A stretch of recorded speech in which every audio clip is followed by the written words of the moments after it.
Hello student, welcome back to my channel Shivam study knowledge. Student, इस video में हम आप सभी के लिए लेकर आए एक वायरल मॉडल पेपर। ये ऑफिशियल मॉडल पेपर है क्लास 12 नागरिक शास्त्र के स्टूडेंट के लिए। तो जितने भी स्टूडेंट इस बार 2025 बोर्ड एग्जाम में नागरिक शास्त्र का पेपर देने वाले हैं, तो आज के इस वीडियो को लास्ट तक देखिए। इस वीडियो में हम क्लास 12 नागरिक शास्त्र का वायरल पेपर आप सभी को बताने वाले हैं 2025 बोर्ड एग्जाम के लिए। आपका पेपर 1 मार्च 2025 को होगा।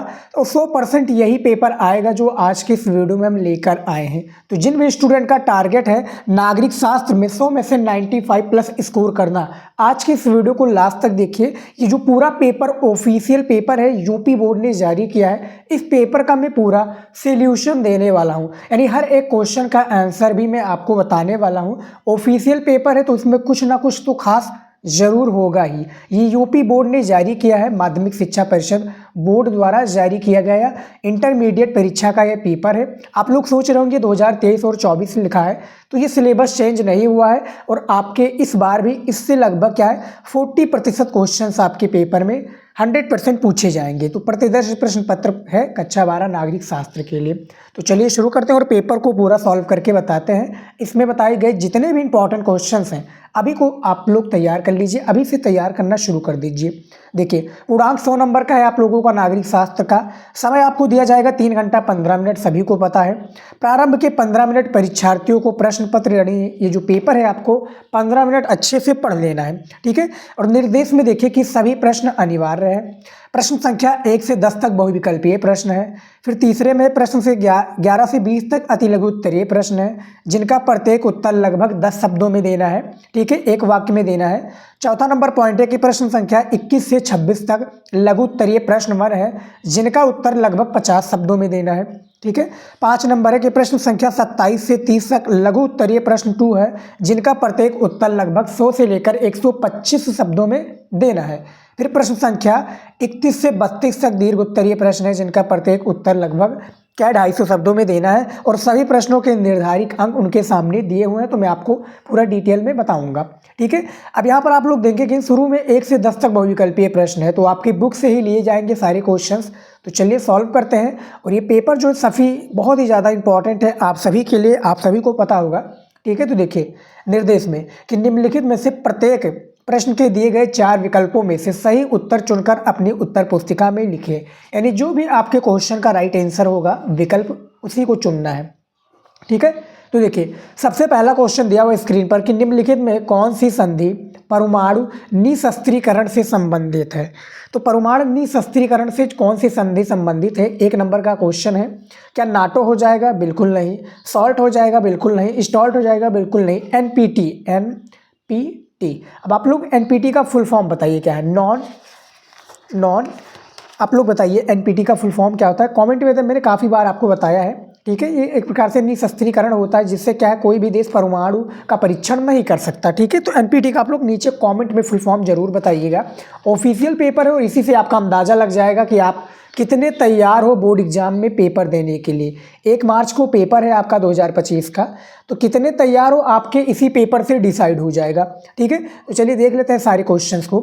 यहाँ पर देखिए दूसरा क्वेश्चन है बहुविकल्पीय का कि वैश्वीकरण किस प्रकार की अवधारणा है। तो एक बहुआयामी अवधारणा यानी घ वाला विकल्प आपका बिल्कुल सही हो जाएगा, ठीक है।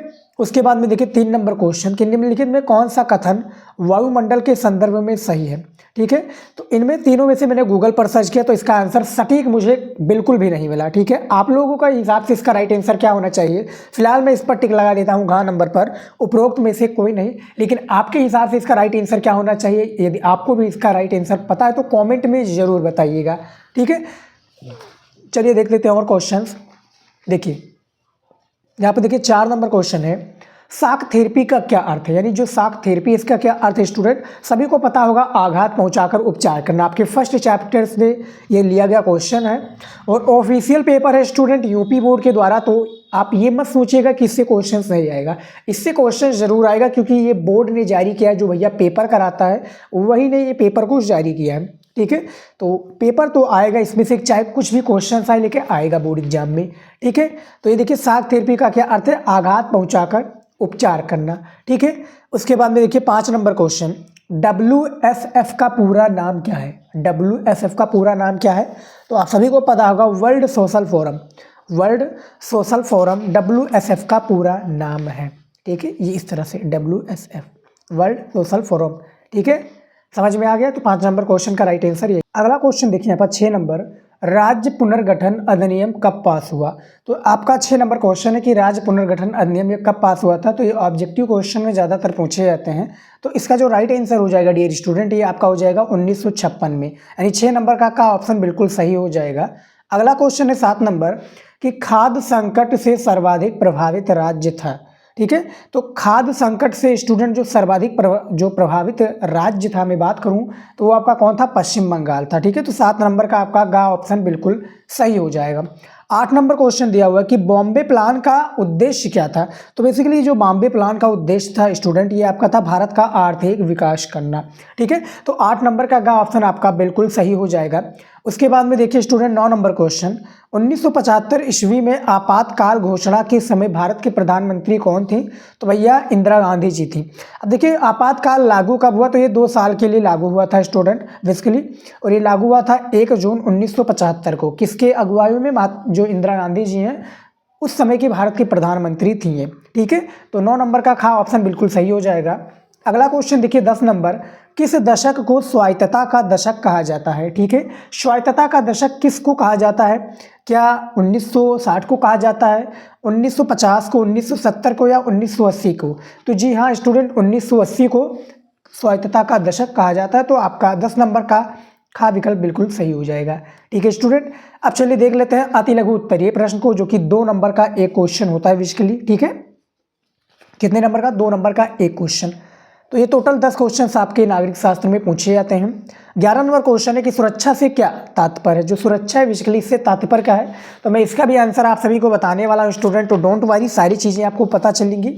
तो यहाँ पर देखिए स्टूडेंट, थोड़ा मैं ये देखिए, थोड़ा मैं जूम कर दिया हूँ। खतरे से आज़ादी, वर्तमान समय में मनुष्य की सुरक्षा खतरे में है, वो चाहे युद्ध के कारण हो या आतंकवाद के कारण। तो भैया खतरे से आज़ादी सुरक्षा का तात्पर्य स्टूडेंट। तो ये आपका 2 नंबर का क्वेश्चन है, और एक क्या है, एक लाइन में इसका आंसर आपको दे देना है, जिसके लिए आपको एग्जामिनर 2 नंबर देगा। ठीक है, 12 नंबर क्वेश्चन देखिए, किन्हीं 2 अस्त्र नियंत्रण संधियों, यानी अस्त्र नियंत्रण संधियों का नाम आपको करना, उल्लेख करना। एक एक नंबर आपको दोनों पर दे दिया जाएगा। तो देखिए INF intermediate range nuclear forces, या NPT परमाणु अपसार संधि। ठीक है, NPT आप लोग इसका फुल फॉर्म बताइएगा, परमाणु अपसार संधि इसका होता है। ठीक है, ये 2 अस्त्र नियंत्रण संधियों का नाम है बेसिकली। ठीक है, उसके बाद में देखिए 13 नंबर क्वेश्चन, वैश्वीकरण से क्या अभिप्राय है? तो वैश्वीकरण से जो अभिप्राय है यहाँ पर देखिए, प्रसिद्ध समाजशास्त्री एंथोनी गिडन, यहाँ पर देखिए गिडन ने वैश्वीकरण को परिभाषित करते हुए कहा कि विभिन्न लोगों और विश्व के विभिन्न क्षेत्र के मध्य बढ़ती हुई पारस्परिकता ही वैश्वीकरण है। ठीक है, ये आपका 13 नंबर क्वेश्चन का राइट आंसर है। ठीक है, तो ये आपका 3 क्वेश्चन जो है अति लघु उत्तरीय का मैंने बता दिया। इसमें और भी क्वेश्चन हैं जो आप लोगों को जानना बहुत ज़्यादा जरूरी है। 14 नंबर क्वेश्चन देखिए कि पृथ्वी सम्मेलन किस समस्या को लेकर आयोजित किया गया था? तो यहाँ पर देखिए 2 नंबर का एक क्वेश्चन है, और इसका आंसर देखिए 1992 का पृथ्वी सम्मेलन ब्राजील के रियो डी जनेरियो में आयोजित किया गया। पर्यावरण को विश्व राजनीति के प्रमुख मुद्दों में शामिल कराने वाले इस सम्मेलन में 170 देश और हजारों स्वयंसेवी संगठन ने क्या है, भाग लिया था। ठीक है, 170 देश और हजारों जो स्वयंसेवी हैं ये भाग लिए थे। इसमें कहाँ पर हुआ था? रियो डी जनेरियो के ब्राजील में हुआ था। कब हुआ था? 1992 में। ऑब्जेक्टिव में ज़्यादातर पूछे जाएंगे क्वेश्चन, तो आपको तैयार रहना है, सतर्क रहना है। देखिए 15 नंबर, साक्षी संपदा का अर्थ क्या है, इसके बारे में बताना है। ठीक है, तो यहाँ पर देखिए इसका उत्तर यहाँ पर देख सकते हैं। थोड़ा मैं और जूम कर दूं ताकि डिटेल से दिखने लगे। देखिए साक्षी संपदा उन संसाधनों को कहा जाता है जिन पर एक का नहीं बल्कि पूरे समुदाय का अधिकार होता है। संयुक्त परिवार का चूल्हा, चारागाह, मैदान, कुआं या नदी आज साक्षी संपदा का उदाहरण है। ठीक है स्टूडेंट, इतना आपको समझ में आ गया। ये आपका 2 नंबर का क्वेश्चन था। अगला क्वेश्चन है 16 नंबर, केंद्र में प्रथम बार गठबंधन सरकार कब बनी? ठीक है, तो यहाँ पर देखिए केंद्र की प्रथम बार गठबंधन सरकार 1990 दशक में बनी थी। अब आपको 2 नंबर यहाँ पर दे दिया जाएगा। ये मत सोचिएगा कि भैया एक लाइन में है तो नहीं मिलेगा, क्योंकि निर्देश में बाकायदा बता दिया है ये सारी चीज़ें। ठीक है, कितने नंबर का कौन सा क्वेश्चन है। इसीलिए मैं कहता हूँ कि पूरा आप 15 मिनट पेपर को अच्छे से पढ़ लीजिएगा। 17 नंबर क्वेश्चन है कि सिंडिकेट से क्या अभिप्राय है। ठीक है, तो 2 नंबर का क्वेश्चन है, तो इसका आंसर देखिए। सिंडिकेट कांग्रेस के भीतर ताकतवर और प्रभावशाली नेताओं का एक समूह था। सिंडिकेट ने इंदिरा गांधी को प्रधानमंत्री बनवाने की महत्वपूर्ण भूमिका निभाई थी। यानी जो इंदिरा गांधी जी थी, इनको प्रधानमंत्री बनवाने में महत्वपूर्ण भूमिका कौन निभाई थी भैया? सिंडिकेट ने निभाई थी। समझ में आ गया। उसके बाद में देखिए 18 नंबर क्वेश्चन, यहाँ पर देश के विभाजन से प्रभावित होने वाले 2 राज्य का नाम लिखिए। तो भैया देश से जो प्रभावित होते हैं, इनके 2 राज्यों का नाम लिखना है। तो यहाँ पर देखिए पंजाब हो जाएगा और पश्चिम बंगाल, जो कि भैया देश के विभाजन में, देखिए पंजाब तो आपका पाकिस्तान के प्रांत में, जब आपका 1947 में पाकिस्तान और भारत अलग हुआ था, तो पाकिस्तान जब अलग हुआ था तो उसमें पंजाब का कुछ भाग पाकिस्तान में चला गया था। वैसे जब बांग्लादेश भैया अलग हुआ तो बांग्लादेश में कुछ भाग जो पश्चिम बंगाल के लोग हैं उसमें चले गए। तो भैया ये 2 राज्य जो सबसे बिजी और प्रभावित थे। अगला है 19 नंबर, अल्पमत सरकार किसे कहते हैं। तो अल्पमत सरकार के बारे में इसका उत्तर देखिए। जब किसी आम चुनाव में किसी अकेले दल को साफ बहुमत नहीं मिलती, तब यहाँ पर देखिए, तब या तो संसदीय बहुमत के समर्थन से गठबंधन कैबिनेट बनाते हैं या फिर अल्प कैबिनेट बनाते हैं। ठीक है भैया, तो यह अल्पमत सरकार किसे कहते हैं देखिए। और 20 नंबर क्वेश्चन है, मध्यावधि चुनाव किसे कहते हैं। मोस्ट इंपॉर्टेंट क्वेश्चन अभी तक मुझे यही लग रहा है। देखिए भारत में हर 5 साल में चुनाव होते हैं। किसी कारण से 5 साल का कार्यकाल नहीं हो पाता और वर्तमान पार्टी जो सत्ता में है अपना त्यागपत्र दे देती है, तो ऐसे हालात में जो चुनाव होते हैं उसी को मध्यावधि चुनाव कहते हैं भैया। ठीक है, समझ में आ गया। तो ये 20 नंबर क्वेश्चन का राइट आंसर है, जो आप लोग यहाँ पर देख सकते हैं। टोटल जो हमारा 10 अति लघु उत्तरीय क्वेश्चन था, इसका आंसर मैंने आपको बता दिया है। ठीक है, अब देखिए हमारा लघु उत्तरीय प्रश्न 1 आ गया, जो कि टोटल 6 क्वेश्चंस होता है और करना बेसिकली इसमें से आपको क्या है, पूरा करना है। ठीक है, ये नहीं मत छोड़िए, अथवा वाला इसमें कोई सीन नहीं है। तो 5 नंबर का बेसिकली एक क्वेश्चन होता है, 6 क्वेश्चंस होता है। लघु उत्तरीय प्रश्न 1 है। 21 नंबर क्वेश्चन दिया हुआ स्क्रीन पर कि संयुक्त राष्ट्र संघ का निर्माण कब किया गया और इसकी किन्हीं 2 विशिष्ट संस्थाओं का नाम उल्लेख और उनके कार्यों के बारे में बताइए। ठीक है, तो 50 शब्दों में आपको इसका आंसर देना है। इसके लिए आपको 5 नंबर दिए जाएंगे। देखिए 2 नंबर आपको दिया जाएगा यहाँ तक के लिए कि संयुक्त राष्ट्र संघ का निर्माण कब किया गया। ठीक है, और इसके किन्हीं 2 विशिष्ट संस्थाओं के नाम लिखिए, तो इनके लिए भी 2 नंबर दिए जाएंगे। तो टोटल 5 नंबर आपको दिया जाएगा हर एक लघु उत्तरीय प्रश्न 1 पर। ठीक है, 22 नंबर क्वेश्चन देखिए कि भारत के नागरिक के रूप में भारत की राष्ट्र संघ में स्थायी सदस्यता क्यों होनी चाहिए, इसके पक्ष में 2 तर्क दीजिए। ठीक है, तो ये पेपर चाहिए होगा तो आप लोग कमेंट में बताइएगा, मैं नहीं तो टेलीग्राम ज्वाइन कर लीजिए, वहाँ पर भी मैं पेपर सेंड करता रहता हूँ। ठीक है, तो ज्वाइन कर लीजिए, नीचे लिंक मिल जाएगा आपको। 23 नंबर क्वेश्चन है, आसियान का निर्माण क्यों किया गया, क्या वो अपने उद्देश्यों की पूर्ति में सफल है, इसके पक्ष में अपने विचार स्पष्ट कीजिए।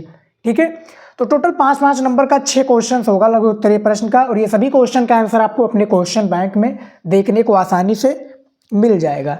देखिए 24 नंबर क्वेश्चन है, स्वतंत्रता प्राप्ति के पश्चात एक दलीय प्रभुत्व प्रणाली का भारतीय राजनीति पर क्या प्रभाव पड़ा, स्पष्ट कीजिए। ठीक है, 25 नंबर क्वेश्चन है कि 1975 ईस्वी में आपातकाल लागू होने से हमें क्या सीख मिलती है, स्पष्ट कीजिए। ठीक है, और 26 नंबर क्वेश्चन है, असम आंदोलन सांस्कृतिक अभियान और आर्थिक पिछड़ेपन की मिलीजुली अभिव्यक्ति था तथा तथ्य सहित उदाहरण देकर स्पष्ट कीजिए। ठीक है, ये भी 5 नंबर का क्वेश्चन है। अब आ गया लघु उत्तरीय प्रश्न 2। 27 नंबर क्वेश्चन है, भारत और चीन की उभरती अर्थव्यवस्थाओं में वर्तमान की एक ध्रुवीय व्यवस्था को चुनौती देने की क्षमता है। वर्तमान परिस्थितियों की दृष्टि से आप इससे सहमत हैं, अपने मत की पुष्टि में तर्क दीजिए। ठीक है, टोटल ये 6 नंबर का एक क्वेश्चन होता है और 4 क्वेश्चन आपके पूछे जाते हैं। 100 से लेकर 125 शब्दों में इसका आंसर आपको देना होगा। 28 नंबर क्वेश्चन है कि वैश्वीकरण पर्यावरण की सुरक्षा से जुड़े मुद्दे 1990 के दशक में विभिन्न देशों के लिए प्राथमिक सरोकार क्यों बन गए, किन्हीं 3 कारणों का उल्लेख कीजिए। ठीक है, ये भी आप लोगों का स्टूडेंट 6 नंबर का हो जाएगा। और 29 नंबर क्वेश्चन है कि नियोजन से क्या अभिप्राय है, नियोजित अर्थव्यवस्था की राह में प्रथम एवं द्वितीय पंचवर्षीय योजनाओं की भूमिका का उल्लेख कीजिए। ठीक है, 30 नंबर क्वेश्चन है, अयोध्या विवाद क्या था, इसका समाधान कैसे हुआ, तो इसके बारे में बताना है। ठीक है, आप लोग ये सब क्वेश्चंस को तैयार कर लीजिएगा। अब आ गया हमारा दीर्घ उत्तरीय प्रश्न। ठीक है, टोटल क्या है, इसमें 2 ही क्वेश्चंस करना होता है हमें नागरिक शास्त्र में, और हर एक क्वेश्चन 8 नंबर का होता है। 21 नंबर क्वेश्चन दिया हुआ कि दक्षेस क्या है, इसका गठन कैसे हुआ। दक्षिण एशिया की प्रगति में दक्षेस यानी सार्क, ये देखिए सार्क है SAA, ठीक है, और RC, सार्क ज़्यादा बड़ी भूमिका निभा सके, इसके लिए आप क्या सुझाव देंगे, ठीक है। अथवा करके चाहे आप ये वाला कर लीजिएगा कि दो ध्रुवीय विश्व का क्या अर्थ है, इसका विघटन के 4 कारण बताइए, ठीक है। इसका 250 शब्दों में आंसर देना होगा। 32 नंबर क्वेश्चन है कि निम्नलिखित देशों के साथ भारत के वैदेशिक संबंधों की व्याख्या कीजिए। चाहे आप भारत पाकिस्तान का कर सकते हैं या भारत चीन का कर सकते हैं, दोनों में से किसी एक का कर लीजिए या दोनों का कर लीजिए, ठीक है। अथवा करके गुटनिरपेक्षता की नीति का क्या अर्थ है, वर्तमान परिस्थितियों में ये भारत के लिए प्रासंगिक है, इसके पक्ष में अपना मत दीजिए, ठीक है। तो बोर्ड पेपर में आपको 2 ही क्वेश्चन करना है, लेकिन फिलहाल मेरी बात मानिए, चारों क्वेश्चन को आप लोग तैयार कर लीजिएगा, ठीक है। तो एक वायरल पेपर है यूपी बोर्ड के द्वारा, इन सभी का आंसर आपको चैनल पर मिल जाएगा। जय हिंद।